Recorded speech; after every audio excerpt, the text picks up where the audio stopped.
আমের খোঁজে আমের বাগানে এসেছি। আম গাছে যে আম হয়ে আছে দেখুন।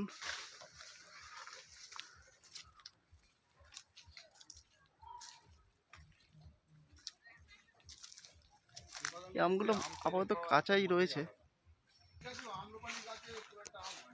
এটা আম পাড়ার লাঠি, এটা দিয়ে আম পাড়া হয়। এই যে এটা হচ্ছে আম পাড়ার সেই লাঠি।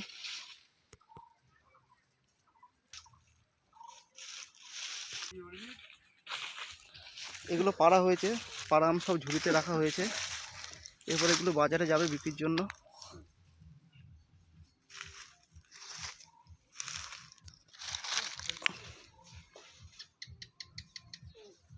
আমগুলো হাতে নিচ্ছে আলাদাই একটা অনুভূতি, একদম গাছ পাড়া ফ্রেশ আম।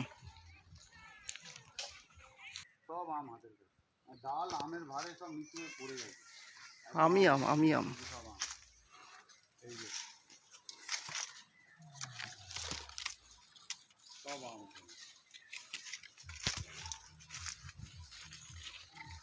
আর যেহেতু এখন আমের সিজন, আম এতটাই কাছে যে ক্যামেরাতেও টাচ হয়ে যাচ্ছে।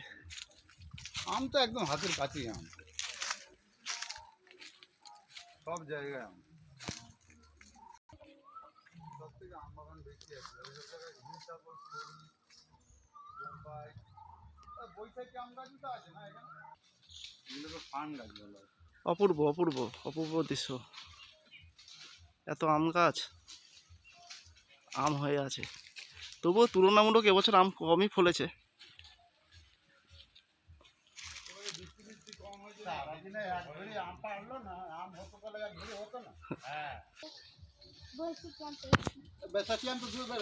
একজন দাদা গাছে আম পাড়ছেন।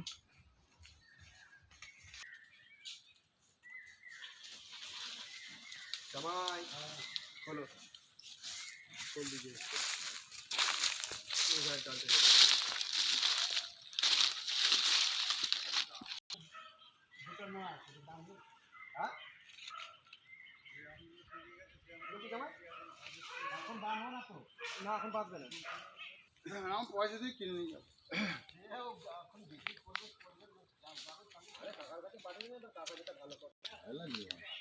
এই সামনে যে ঘরগুলো আছে, এগুলোই এই সিজনেই করা হয়।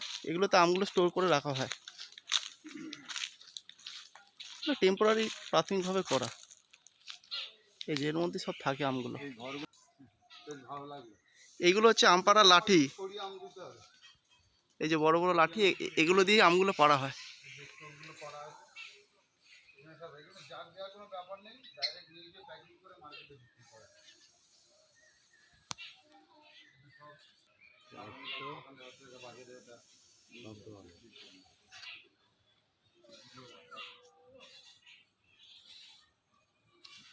দেখো তোমাদের এখানে এই বাগান থেকে সব মানে এই কিলোর তো না, সব ছ হিসাবে সংখ্যা হিসাবে বিক্রি হয়। 100 আম গুনতি করে দেওয়া হয় এবং 2 সাইজ মাল দেওয়া হয়। ছাট মালটা বাদ, ওটা ছাঁটটা আলাদা করতে হয়, ড্রেসিং করা হয়, ছোট বড় সাইজ আলাদা করা হয়, আলাদা করে করে সব বিক্রি করা হয়। আর হয়তো 5টা আনুমানিক 150 মতো আম রয়েছে।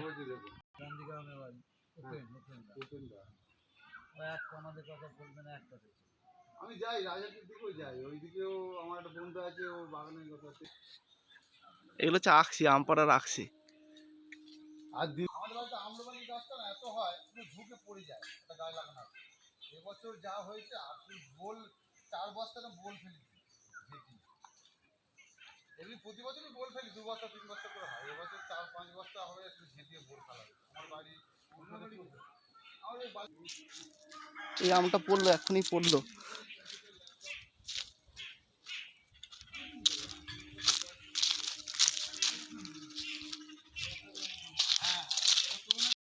ওই কাটায় তাহলে 8 কাটা 9 কাটা থাকবো কত দেবে? এটাকে বগল জালতি বলা হয়। আমগুলো গাছ থেকে পেড়ে এটার মাধ্যমে নামানো হয়। বেশি জঙ্গলের মধ্যে না।